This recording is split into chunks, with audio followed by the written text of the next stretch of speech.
Hello and welcome back to part 7 of Converted to Islam's video, Paul and Crucifixion. Romans 3:7, Paul says he spreads evil and falsehood. Let's look at Romans 3 verse 7, and let's see who the one who's lying and teaching falsehood, because it's you. And this is why you need to check up on everything Muslims say, because, as we see, there's something in Islam called taqiyya, which is lying about things to promote Islam. Now, starting from verse 5, "But if our unrighteousness brings out God's righteousness more clearly, what shall we say? That God is unjust and bring his wrath on us?" I'm using a human argument, meaning this was the argument the Romans were giving. Certainly not. So he's against that. If that were so, how could God judge the world? Someone might argue, if my falsehood enhances God's truthfulness and so increases his glory, why am I considered condemned as a sinner? So this is what somebody might say. This is not what he is saying. Why not say, as we are being slanderously reported, as saying, and as some claim that we say, let us do evil, that good may result. Their condemnation is deserved. This is what he's saying. Their condemnation for teaching such a thing is deserved. They will be condemned for teaching this. He is defending against arguments people are using like this. He's not saying I'm spreading it by falsehood or being slanderous. He's saying this is what they're saying, and they will be condemned for it. So way to try and twist those scriptures. Philippians 1:18, Paul endorses the spread of Christianity through evil intentions, envy, and selfish ambitions.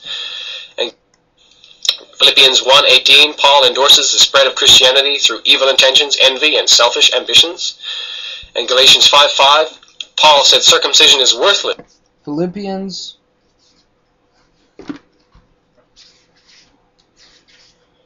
I'm just going to pause it while I get the verse. Paul endorses the spread of Christianity through evil intentions, envy, and selfish ambitions. And Galatians 5:5, Paul said circumcision is worthless. Hallucinations. If anyone knows Christian history, they'll know that. Also, 2 Corinthians 12, verse 16, Paul converted evil and false. Paul converted people to Christianity through deceit. Romans 3:7, Paul says he spreads evil and falsehood. Philippians 1:18, Paul endorsed. Let's read that. Paul is saying 1:18.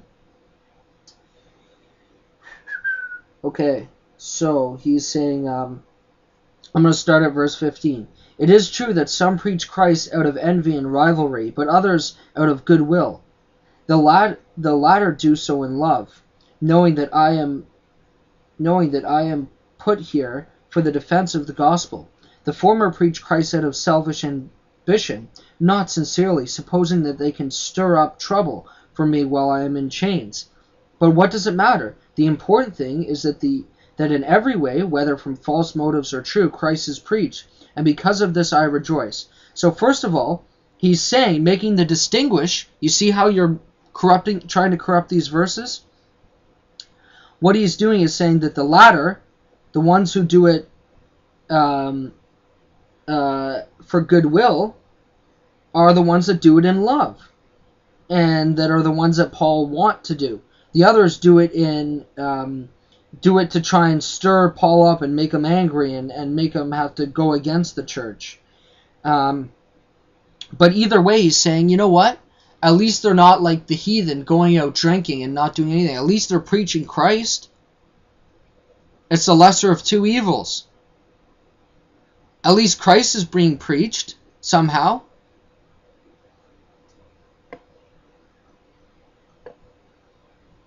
So he's not endorsing going and doing that. He's saying that if they do that, well, what can I do? I'm in chains. I'm locked up. I'm against it. But at least they're preaching Jesus. This is the spread of Christianity through evil intentions, envy, and selfish ambitions. And Galatians 5:5, Paul said circumcision is worthless. And he even exposes Peter's hypocrisy in Galatians 2:14. Yet Paul himself has Timothy circumcised in Acts 16:13. So this shows Paul's hypocrisy.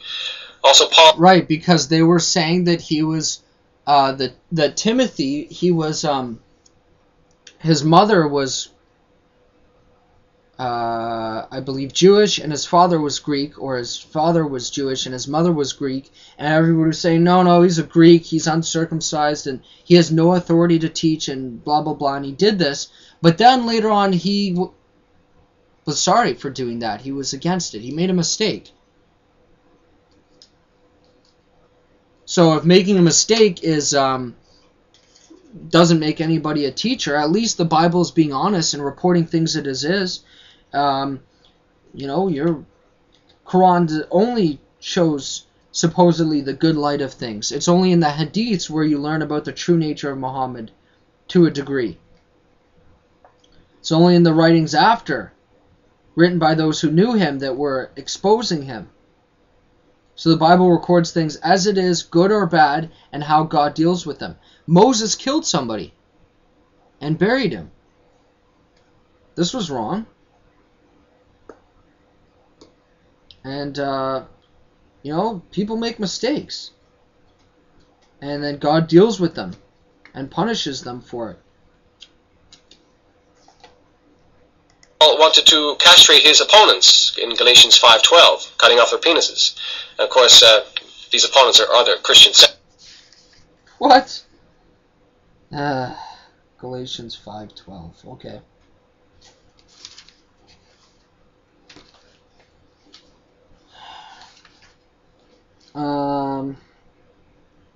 Brothers, if I am still preaching circumcision, why am I still being persecuted? In that case, the offense of the cross has been abolished. As for those agitators, I wish they would go to the whole way and emasculate themselves. You, my brothers, were called to be free, but do not use your freedom to indulge the sinful nature. Rather, serve one another in love. The entire law is summed up in a single command: love your neighbor as yourself. What he's saying is the irony is that they were so hard pressed on people being circumcised and not by faith and believing the gospel that he said, you know what, if that's such a big deal for you, why don't you just cut it off completely? He's not saying it or endorsing to go and do that or forcing them. It's he was just using language. And look, isn't it funny that there's a whole chapter of the Quran defending the penis of Muhammad, and that Allah said he's going to cut the other person's penis off? So if you have a problem with that, why don't you have a problem with it in the Quran? And let me just get the chapter for you. Okay, so it's chapter 108 of the Quran, and here we are at tafsir.com, where what happened was a man accused Muhammad that his private part wasn't working, and Muhammad comes back and he says, no, it's not yours who isn't working. And it's funny that the guy who said that, he had lots of kids, and Muhammad had none, and he couldn't have any kids. Yet then, what happens in 108? He says, I entered paradise and came to a river whose banks had tents made of pearls.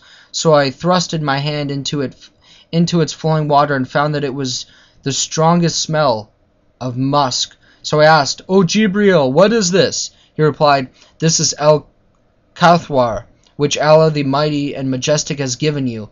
Al-Bukhari recorded this in Sahih, so did Muslim, on the authority of Anas bin Malik. In this version, Anas said, when the Prophet was taken up to heaven, he said, I came to a river whose banks had dooms of hallowed pearl. I said, O Jibreel, what is this? He replied, this is Al-Kawthar. This is the wandering of Al-Bukhari. Ahmed recorded as blah, blah, blah, blah, blah. So, saying, no, I'll give you rivers of sperm in heaven. And then Allah is saying that person will be, that person will be cut off. His private part will be cut off in heaven. What a dumb religion.